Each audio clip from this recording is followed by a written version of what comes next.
Hey everyone, my name is Sam and welcome back to another video discussing the lore of the Legend of Spyro. Now, if I seem a bit more enthusiastic than usual, that's because this is the first video I'm filming in probably around 2.5 months.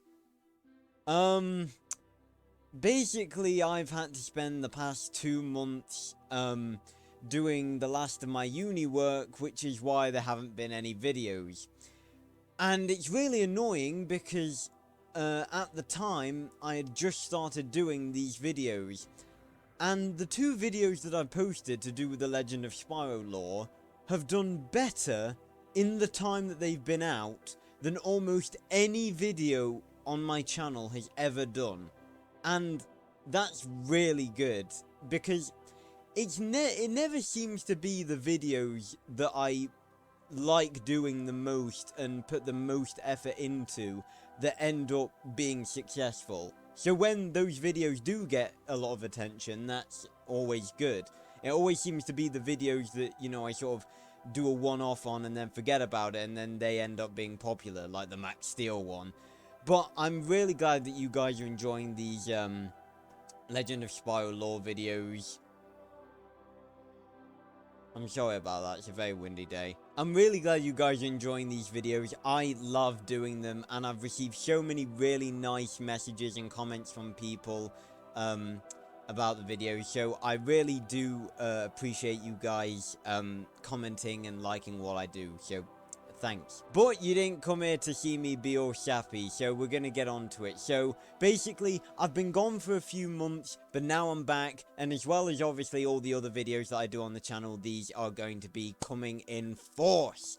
Oh, it feels so good to be back. Now, I would like to say it is absolutely roasting in my room right now. Summer has come in force, and I can't have my window open very wide because it's a windy day and I don't want there to be lots of background noise, and I don't currently have a fan either, and I would record this video like top half naked, but that wouldn't really be appropriate for YouTube, and I'm monetized now, so I've got to have I've got standards to uphold now. But today, as the title suggests, we are going to be going into another alternate history. This was another suggestion by Flair the Jolly Dragoness. I'm sorry that it took me so long to get around to doing this second one. Trust me, there is literally nothing else I would have rather have done than recorded this and all the other videos that I've got planned, but I've had to prioritize uni work. But that's done now. I'm free.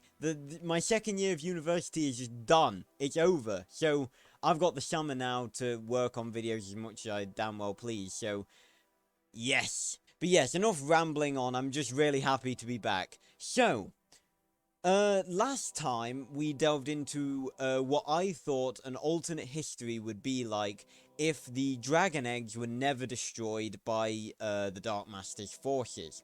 In this video, we're going to be covering the second one of Flair's requests, which was for me to cover what do I think would happen if Spyro turned evil. Now, just like the Dragon Egg one, I've come up with multiple different scenarios as to how I think this may have gone. I've come up with 3 different scenarios, one for each game. You know, one for New Beginning, one for Eternal Night, and one for Dawn of the Dragon. So we're going to start with the New Beginning one first. So, in this first timeline, Spyro goes to Convexity. Most of these are going to take place near the end of the games, because Spyro turning evil in the middle of the storyline of each game seems a bit weird to me. So I feel like it would happen, if it was going to happen, in the finale of each game, which is where each of these scenarios is going to be set. So, in this timeline, Spyro goes to Convexity to face Cinder just as usual. They have the massive big battle where Spyro uses all of his elements against her, and it gets to the point where she's basically on the last of her strength. She gets sort of knocked back by Spyro, and then she uses the Dark Fire Fury. Now, it's not really... Now, obviously, the reason that Cinder was there was to use the 4 crystals that she'd gathered from the Guardians to release Malefor's essence from the Convexity prison.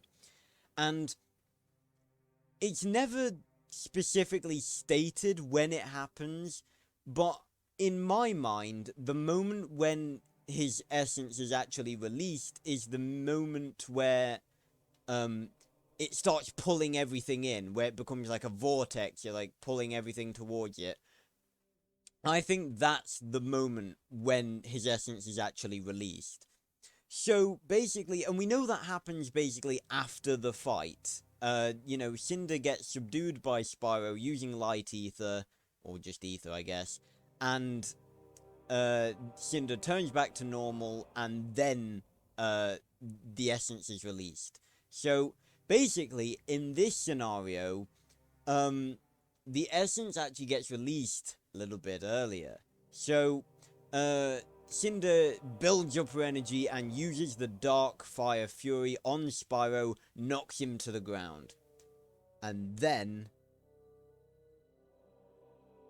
that's better, the portal, the Convexity prison opens, and the Dark Master's essence is released.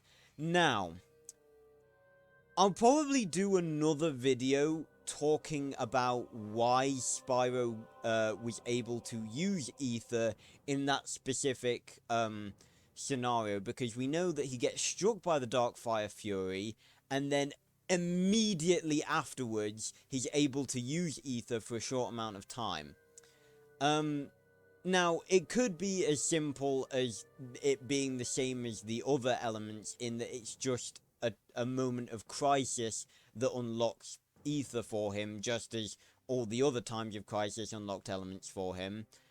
I actually believe there's a little bit more to it than that, but I'm going to go into that in a different video. That's not really what we're going to be talking about in today's video. This is an alternate history video, so we're going to focus on that.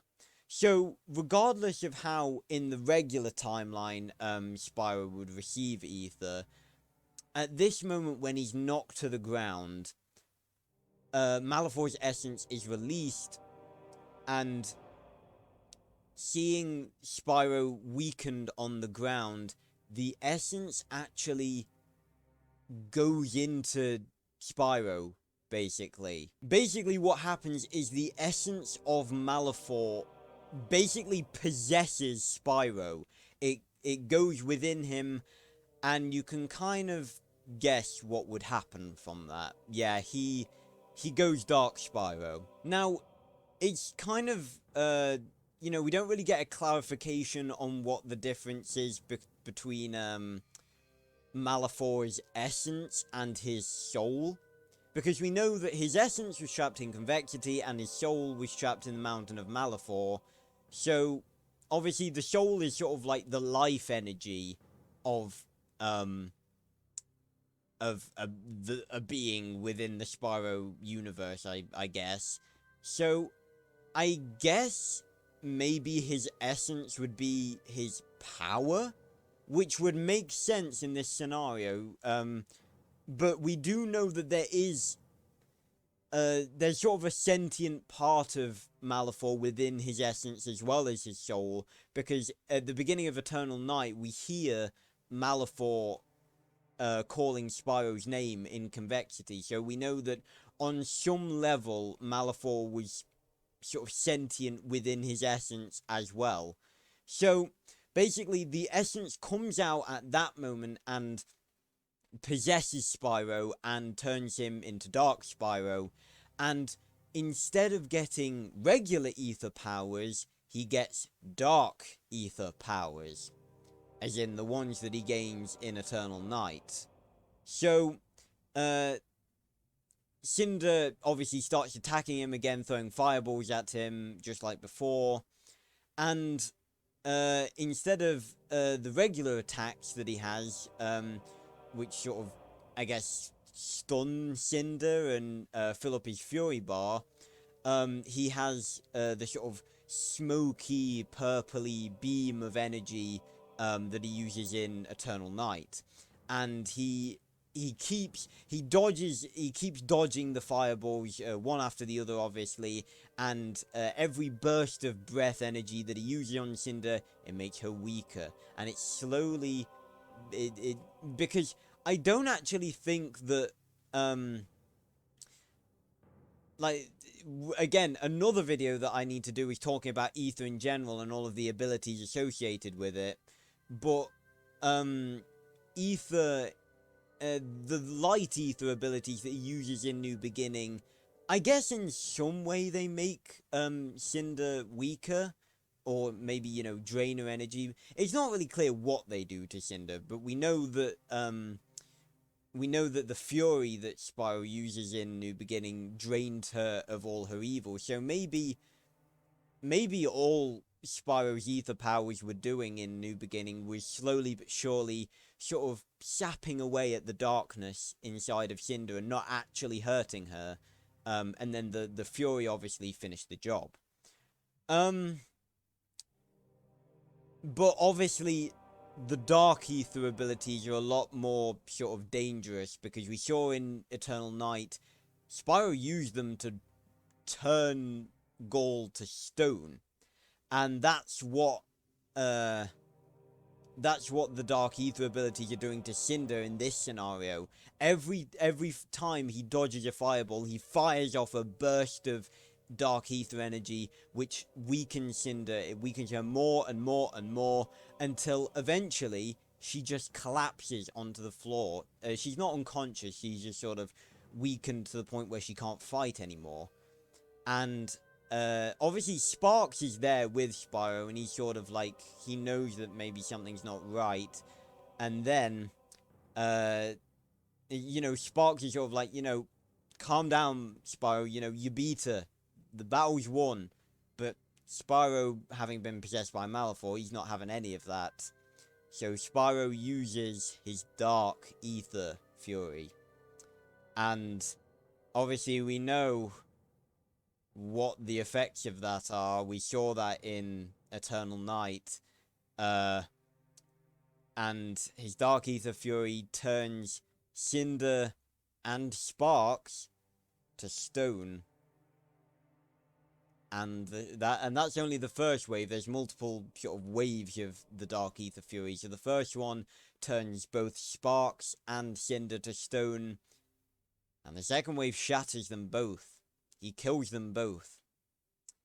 And after that's done, obviously the portal begins, you know, well, the portal, during all of this, the portal has been, you know, sucking everything in, but, you know, they've just been able to, the sort of magnitude of their power and the battle, and I guess just moving around, they've been able to avoid that.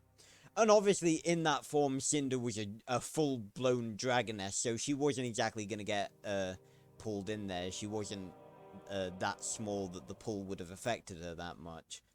So Cinder's dead, Sparks is dead, and Dark Spyro, possessed by Malifaux, flies off out of Convexity, and after he's left Convexity, he obviously doesn't return to the temple. He goes to the mountain of Malifaux, and he waits there, and eventually he runs into Gaul. Now, I did consider whether or not maybe he'd go to the temple first, and, I don't know, maybe, like, try and kill the Guardians or something, but I think maybe, I mean, if Malifaux was in this position, he'd taken possession of Spyro, I think maybe he'd want to play it a little safe, but then again, it's like, how much power, if we're going off the assumption that Malifaux's essence is his power, like his elemental power, does that mean that by possessing Spyro, all of Malifaux's abilities went into Spyro? I don't know, but I'm just going to go with that he leaves Convexity and he goes straight to the mountain of Malifaux. He goes home, and he sort of waits there. And I presume it's a little bit weird because we see in a cutscene in Eternal Night that Gaul and his sort of ape army arriving at the mountain of Malifaux. But and that's sort of, that's the main stronghold of like Gaul and Malifaux and everyone. You know, I'm pretty sure that's where Cinder was corrupted and everything. So I don't know why in Eternal Night they were seemingly arriving there. Like, where had they been? I would have thought that Gaul, because Gaul doesn't usually, well, I say he doesn't usually like go into battle and stuff. He did lead the attack on the temple, but that was quite an important attack. I would assume that for the most part he stays at the Mountain of Malifaux. Then again, he is a pretty good warrior, so we don't know. Like, we're getting off topic here, but basically he goes to the Mountain of Malifaux and he meets up with Gaul. And at first Gaul is like, wait a minute, you're Spyro, you're the purple dragon. And then obviously he finds out that it's Malifaux inside of Spyro. And I guess they might have a brief conversation about Cinder. Because if you think about it, that would sort of mean that Malifaux willingly killed Cinder. I guess at that point, given that he realized that Cinder was defeated by Spyro, a 12-year-old dragon. Granted, he was a purple dragon and powerful. But after he sort of realized that Cinder was defeated by a 12-year-old dragon, I guess he sort of thought, you know, she's not, you know, she's not worth keeping around anymore. But, Gaul finds out that it's Malifaux inside of Spyro, and they wait for the Night of Eternal Darkness, and Malifaux gets resurrected. I think what might happen to Spyro is maybe that, given that the Dark Ether was inside Spyro, he would remain as Dark Spyro, like, forever. And then the events of Dawn of the Dragon would probably take place, and, I guess the world would just be destroyed, because, obviously, Spyro is on Malifaux's side. The Guardians would probably be killed. You know, they'd take Warfang because it's Malifaux and Spyro together. And yeah, not good, basically. I kind of do want to go into more detail about that, but I can't really because, you know, we're at 20 minutes already, and I've got 2 more timelines to cover. So, let's move on to Eternal Night, and I think you guys know the sort of direction this one's gonna go. So in this timeline, obviously, Spyro goes to the Mountain of Malifaux to face off against Gaul and try to rescue Cinder. The thing with Dark Spyro happens exactly the same way. He kills Gaul with the Dark Ether Fury, and then he flies up to sort of confront Cinder and Sparks. And obviously, at that point, Spyro's trying to regain control, and it's Cinder in the regular timeline that pushes him out of it. However, in this timeline, Dark Spyro's got a... Well, I'm talking about Dark Spyro. I mean, is Dark Spyro really an alternate personality to Spyro? I don't think it was. In Eternal Night, I see Dark Spyro as just Spyro being controlled by Dark Ether, but in Dawn of the Dragon, he physically talks as Dark Spyro, so that's a little bit different. But regardless, basically, Cinder tries to, you know, jump up and knock Spyro out of the beam of the Eternal Night, the Night of Eternal Darkness, sorry. It's a bit confusing, that, because it's called the Eternal Night, but the actual thing itself is the Night of Eternal Darkness. I guess the Legend of Spyro, the Night of Eternal Darkness, is a little bit less catchy. But basically, she tries to knock him out, but Dark Spyro doesn't let her this time. He does I imagine he might do the Dark Ether melee attack, where he sort of like, he spreads his wings out and he like, poof. That was a really weird representation. He does the melee attack that he does as Dark Spyro, knocks her to the side, maybe does the tail smack that he does at the end of the melee attack. But long story short, Cinder isn't able to knock him out of the beam of caused by the Night of Eternal Darkness, and so he remains as Dark Spyro. And Sparks and Cinder are freaking out a bit. They're like, what do we do? But they don't get a chance to do anything because Spyro, again, being completely fueled by Dark Ether at this point, uses another Dark Ether Fury. Now this time, it freezes Sparks and shatters him. It kills Sparks, but Cinder sort of sees the attack coming and manages to sort of duck. Well, I was going to say duck, but the wave sort of... It's not a thin wave, it's a wide wave that just sort of spreads out. Let's just say she manages to get to cover. Sparks tries to do that, but he doesn't make it, unfortunately. But the second wave, let's say that Cinder hides behind Goal's throne. The first wave kills Sparks, but she manages to hide, and the second wave blasts the throne against her, knocking her into a wall. Now, obviously, after Spyro becomes Spyro again in the main timeline, immediately after that, the mountain begins to collapse. Now, I don't know if I read this somewhere, or if someone suggested that this might be the case, or whether this was just an assumption that I've come to recently, as I've started to think about the lore more so than I have done before, because obviously, doing these lore videos, I've had to think more about the lore, but I think the reason that the mountain began to sort of collapse and explode and everything is because of Spyro's Dark Ether Fury. That caused more structural damage than was shown in the battle against Gaul. Either that or it was some sort of side effect of the Night of Eternal Darkness. But either way, the mountain begins to collapse, and what Spyro does is, still in Dark Spyro form, he uses his Time Fury combined with Dark Ether to reverse the damage that is done to the mountain. Now, if you don't know what I mean by Time Fury, it is generally regarded that the thing Spyro does at the end of Eternal Night, where he seals himself, Cinder, and Sparks in the golden crystal, is his Time Fury.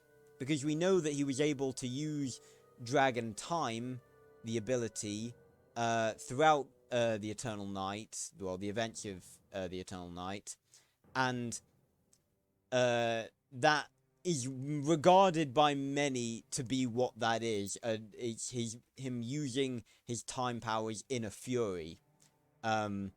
Which would also sort of match up with what we know about furies and stuff with more advanced elements and abilities, because we know that, for example, Ether in New Beginning, when Spyro used Ether, and specifically the Ether Fury, obviously it drained all of his other elements, and he wasn't able to use Ether again. He wasn't able to use Light Ether for a long... Actually, no. I'd tell a lie. There was actually a moment in between New Beginning and Eternal Night that he was able to use Light Ether, but that's something that I'll cover in an entirely different video. But basically, the general theory is that the golden crystal thing that he does at the end of Eternal Night is his Time Fury, and that's the reason that he was never able to use Dragon Time again in Dawn of the Dragon, because he'd sort of exhausted those abilities.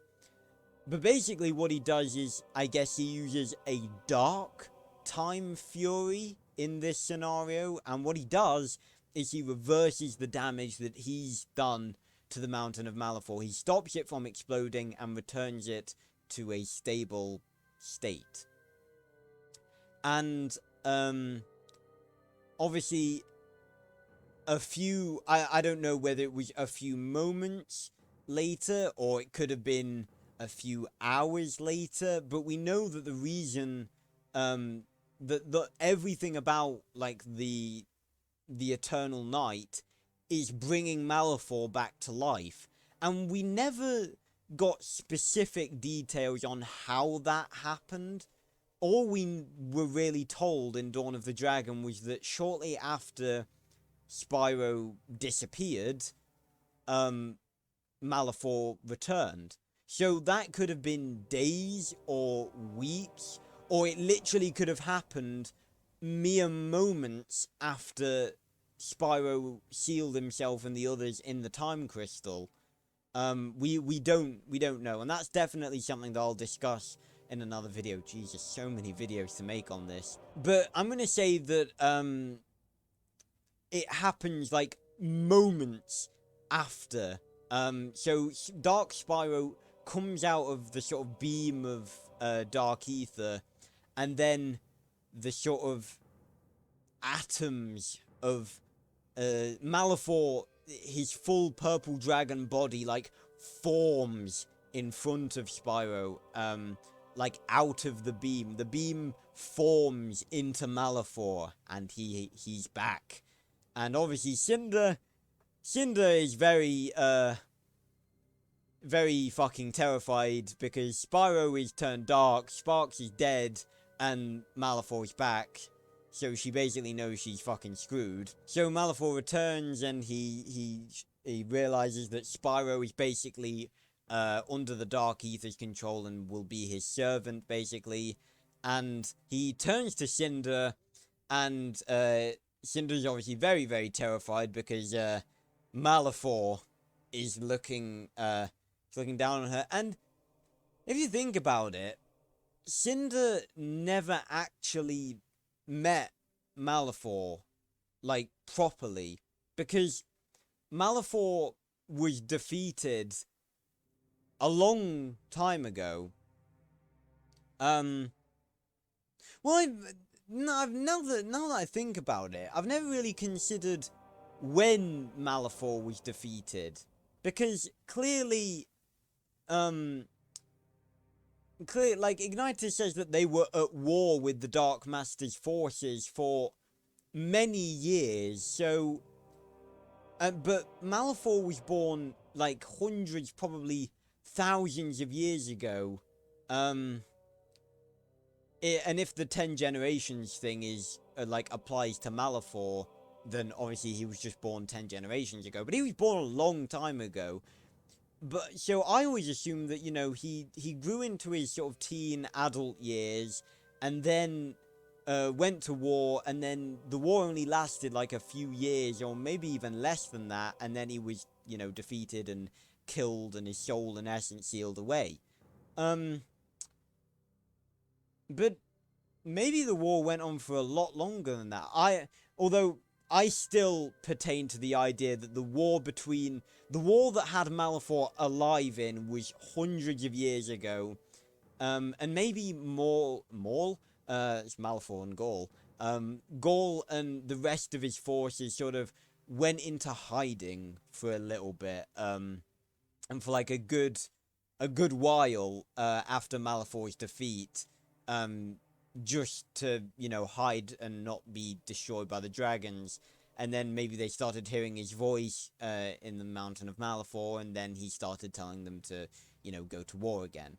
But Cinder never actually met actual Malifaux. Maybe she heard his voice and sort of spoke to him, but she never physically met him, because obviously he was already dead when she was brought to the mountain. But what Malifaux does is he does the same thing that he does to her in Dawn of the Dragon, turns her into Dark Cinder. So, and I presume that the same thing would happen with the apes as well, that maybe he wouldn't even curse them. Maybe him, Spyro, and Cinder would just destroy the apes completely, and then form the Grublins. And then the events of Dawn of the Dragon would take place, and the world would be destroyed, again. Again. these aren't happy endings. None of these are going to be happy endings because Spyro is the hero, and if Spyro turns evil, then, you know, we're fucked. So, let's move on to the final timeline, which is, of course, the one in Dawn of the Dragon. And this, again, will take place near the end. And this will take place in the little confrontation that Spyro and Cinder have with Malifaux before the final battle actually begins. So, basically, Malifaux turns Cinder dark and says the whole, potentially, bullshit, stuff about purple dragons being destined to destroy the world and everything. And then Cinder, you know, Cinder keeps attacking him and says, "Why won't you fight back?" And at this point, Spyro does not say, "Because you've left me nothing to fight for." Spyro turns dark of his own accord. Just like I guess, just like he did in, a bit earlier in the Belt of Fire. Because if you think about it, I don't know if that was his anger taking hold, or if he physically chose to go Dark Spyro again. Obviously, the first time he didn't choose to do it, but it seems as though he was in control of Dark Spyro the second time. Again, Dark Spyro, yet another thing that needs a video doing on him. But he goes Dark Spyro of his own accord, and he begins to fight Cinder. And I imagine that'd probably be, I don't know if that'd be a short battle, or if it'd be quite a cool, long battle. But either way, Spyro would win. And he would end up killing Cinder, one way or another, whether it was through Dark Ether, a Fury, or something more brutal. Like physically, I don't know, slashing her, or fucking beating her to death. I don't know, this took a really morbid turn. But then again, most of these involve, like, good characters dying, so these are all very dark anyway. Dark. But basically, Spyro kills Cinder, and then Malifaux is laughing his head off at this point. And he's just like, you know, you are, it's possible that, obviously we discussed in the first video I did, that originally there was supposed to be a scene where Malifaux would taunt Spyro, with the lie that he is supposedly his father. It's possible that he could pull that card after Spyro kills Cinder, or maybe this takes place in a timeline where Spyro was Malifaux's son. Maybe that's a bit of a weird detail. If you forget I said that. But Malifaux is quite pleased about what Spyro did. And he's just like, you know, you are a true purple dragon, Spyro. But Spyro's not having any of it. So he attacks Malifaux, and it's the full might of Malifaux against Spyro, fueled by Dark Ether, which, I don't know, which is stronger, Ether or Dark Ether? Another video another video. I need to make a list. It's going to be a long list. I've got a lot to catch up on. But, and it gets to the point where Spyro has Malifaux, like, on his knees, maybe in the center of the earth, like they are at the end of Dawn of the Dragon, or maybe still in the temple. I would have thought by this point that, maybe the Destroyer would have crawled into the volcano again, by now. So Malifaux is just sort of on his knees, and he's just, you know, he knows that Spyro's gonna kill him, but he says some sort of last words to him, like, you know, you've fulfilled my destiny, or you fulfilled your destiny, or, you know, you've become the thing that you swore to destroy. Malifaux becomes Obi-Wan for a minute, and then Spyro kills him. And as the world is breaking apart, Spyro regains control and goes out of Dark Spyro And as the world breaks apart, he just says, "What have I done?" And I guess Spyro perishes along with everyone else. I guess because that's, that's probably what would happen. Because we sort of see the end of the world in the Legend of Spyro universe is sort of the world just sort of breaking into pieces. It's not just Malifaux says that what it's going to be is a torrent of ash and fire coating the world. But that's not actually what happens in Dawn of the Dragon, because we see Spyro basically reverses. He doesn't stop the world from being destroyed. He puts it back together after it has been destroyed. But we can see that the pieces of the earth are, like, there's oceans and stuff still there. So Malifaux, what he said, it didn't actually happen. I don't know whether that was just an oversight of the story writers, or maybe if, that's something that Malifaux thought was gonna happen and just didn't. But either way, the world is destroyed, and yeah, bad endings. But yeah, that was my interpretation of what would happen if Spyro turned evil. Thank you very much for your suggestions, Flair. I'm glad that you suggested doing alternate histories, because I have a blast doing them and coming up with them. And it allows you to really think about other pieces of the lore as well. So yeah. Thanks a lot for watching, everyone. I've been recording for like 43 minutes, but I imagine it's probably going to be a bit shorter than that, because I did have a few breaks and make a few mistakes, so I'll cut that out. But yeah, I really hope you did enjoy this video. It is great to be back making videos again. Make sure to subscribe if you like this sort of stuff. If you have, like, Twitter and stuff, I really would appreciate you sharing this video around, sharing it with other people who enjoy Spyro. Really try and get the word out that, there's someone new making Spyro lore content, because no one's really done this sort of thing on YouTube before. There are a few people that have discussed, like, the lore of the Legend of Spyro, but never done alternate histories, and there are some videos I plan to do that no one's done before as well. So share around. I'm gonna make a tweet about this, so go and follow me on Twitter as well. And next video, I don't know what we're gonna do next video. We're gonna discuss something. Feel free to leave suggestions. As I've shown in this video, I have a lot of lore videos to make, but if you leave a suggestion and I think it's a really good one, then I'll get round to doing it. And there are already some suggestions that people have left on the last two videos, so I need to do them as well.